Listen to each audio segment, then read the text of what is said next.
how are you going? I hope you all must be learning and going very well. Today we are back here with a new and exciting session of Science Class 4th. Okay, chapter is 12, that is solid, liquids and gases. So students, in this session today, we are going to explore the three different states of matter, that is solid, liquids and gases. First of all, we are going to learn the concept of matter, that what does we mean by it. Then only we can understand its three different states. Okay, everything around us is matter. In fact, the food we eat to the air we breathe, everything is matter. Okay, let's explore the world around us, which is made up of matter. So first of all, the learning objectives of this chapter is what is matter, as I asked you, then the different states of matter, then the changing states of matter, that can we change these states from one form to another. And then we are going to cover the solubility of solids, liquids and gases. Okay. So first of all, they have given you some pictures below and you have to write S for solid, L for liquid and G for gas. Okay, they have given you the different pictures over here. You have to look and analyze them, and then you have to write S for solid, L for liquid and G for gases. So for doing this activity, students, first of all, you must know the characteristics of these solids, liquid and gases. Then on behalf of them only, you can classify these pictures as three different states. So let's first of all explore the chapter, learn about these different states, and then you can do it on your own. Okay? See. So first of all, if you look around your room, you can find doors, windows, toys, books, boxes, utensils, clothes, etc. There are various types of things around us, even in your room where you're sitting right now. Okay, and all the things are nothing else but is the matter only. Okay, see. So what is matter? Anything that occupies space and has weight is called matter. These two factors or these two characteristics are must for a thing to be classified as a matter. Means anything around us which has space, that means it occupies space where it is placed. And secondly, it should also have weight. That will be considered as a matter. That means book, stone, water, air, plants, animals, etc. are all examples of matter because they all occupy space and have weight. Okay. See, all matter is made up of very tiny particles which are called molecules. Every matter, it is made up of very tiny particles which are called molecules. And then these millions of molecules are there which make up a particular thing. Okay, they are very small to be seen with the naked eye. Means what? We cannot see these molecules with our naked eyes as they are very small beyond our imagination. Okay, but these millions of molecules only make up a particular thing. Okay, and then different types of molecules make up matter. Now next we are going to cover the topic, that is states of matter, which we have discussed that matter exists in three states, that is solid, liquid and gas. First of all, we are going to learn about solids. In solids, as we know, solid is a state of matter. Matter is made up of molecules. That means solid also will be made up of molecules only, right? So in solids, molecules are very close to each other. They are very close to each other, means they are very tightly and compactly packed. They do not have spaces between them. And that is the reason that the solids have a definite shape and definite volume.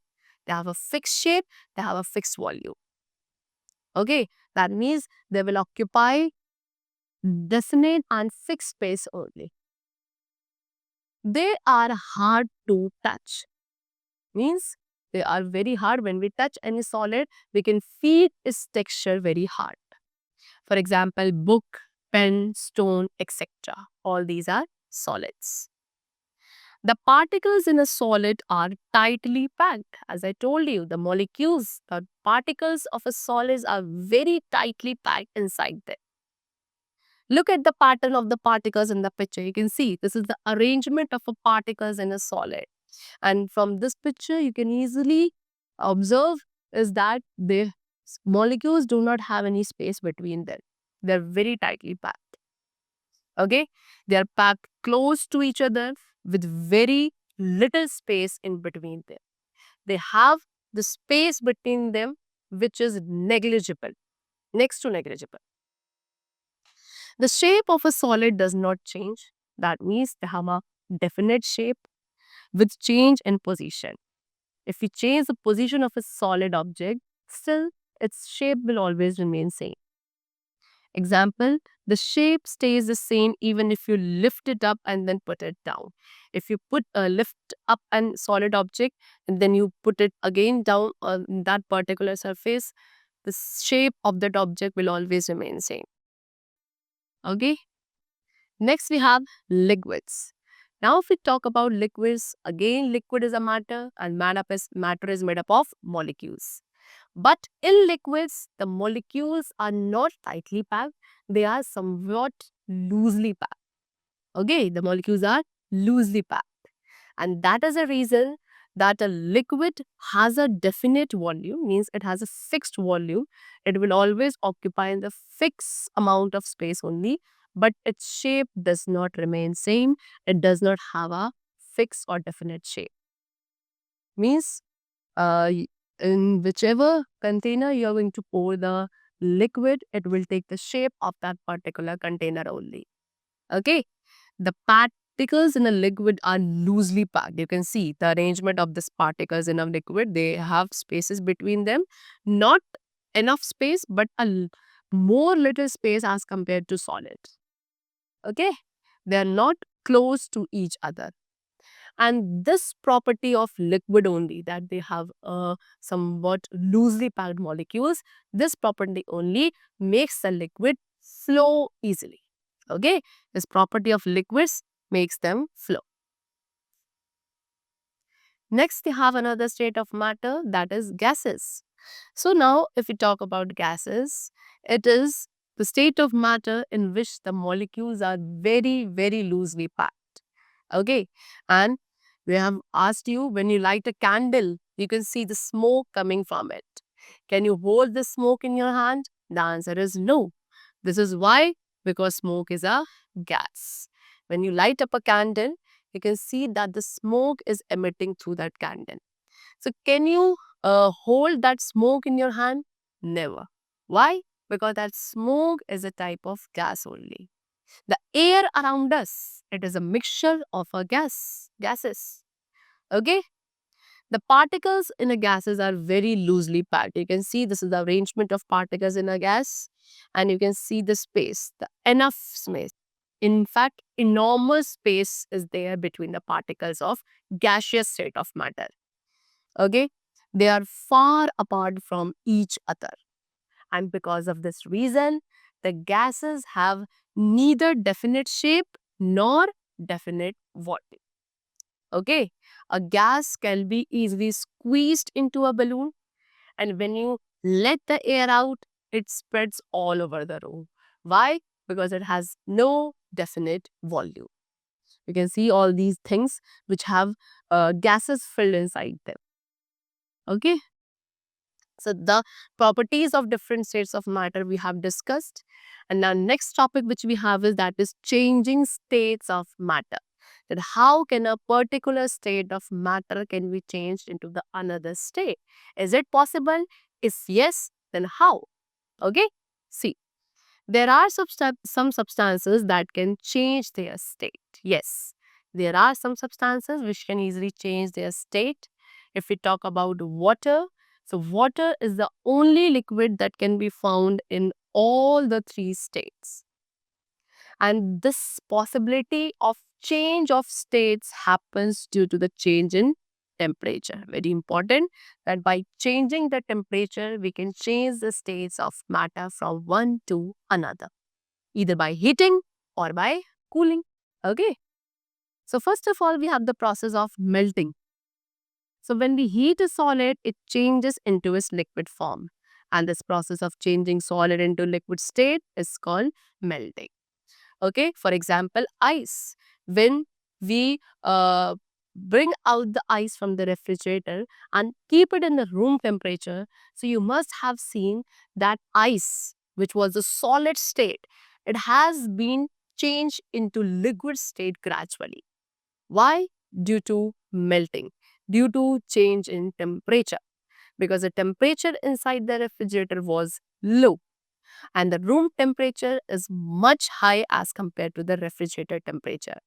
Therefore, due to change in temperature, the solid state of matter starts what? Changing into the another state that is known as liquid. And this process only when a solid starts changing into the liquid state on heating, that is called melting process. Okay. Next, we have another process that is evaporation. This is a process when a liquid changes into gaseous state, into vapor state on heat. Now, example if we take, if that liquid which we have get from the melting of ice, if we put that liquid only on the gas stove, what you will see, the gas stove will provide it heat, that means again rise in temperature, and then that liquid will eventually start giving you what? Water vapor. That water vapor which you can see rising above that vessel which you have put on the stove, that water vapor is a kind of gaseous state of matter. Okay, and this whole process when a liquid starts converting into gaseous state on heating is called evaporation process. See, when a liquid is heated, it changes into a gas.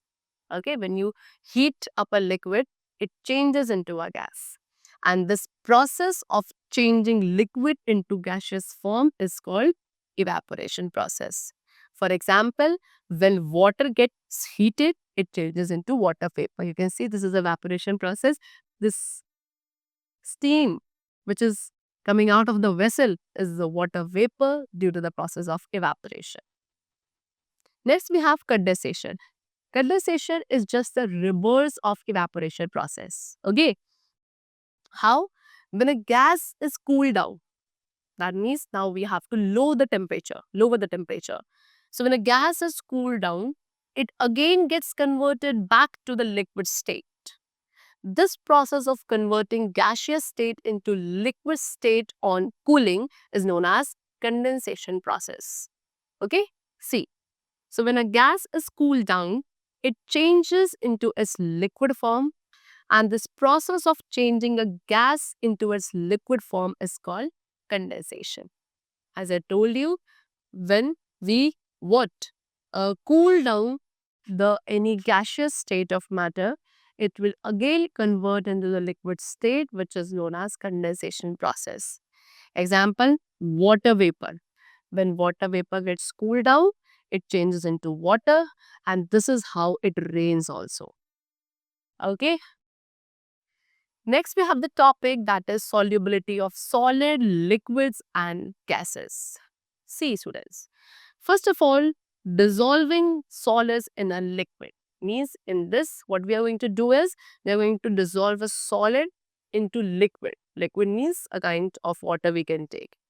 So, when you add salt into water, what happens? If we add salt or sugar into water, then what will happen? You can observe that particular salt or sugar will break up into tiny particles and it will disappear in the water. How and why? Because those salt molecules have filled up the spaces which was between the molecules of a liquid. As I told you that liquid is a state of matter which have the molecules inside them loosely packed. They have spaces between them. So when you dissolve salt or sugar in water, that the molecules of particular solid will start taking up the space, will start occupying up the space which was between the molecules of the liquid. And thus the water will become salty or sweet, depends on what you have added, either salt or sugar. So like salt only, any solid matter which dissolved in a liquid is called solute. Any solid matter which can easily dissolve in a liquid, that will be considered as a solute. Okay. And the liquid into which that particular solute or solid is being dissolved, that liquid will be known as solvent. Okay. The liquid into which the solute is dissolved is called solvent. And after that, the new substance which we have produced from the combination of solute and solvent will be known as solution.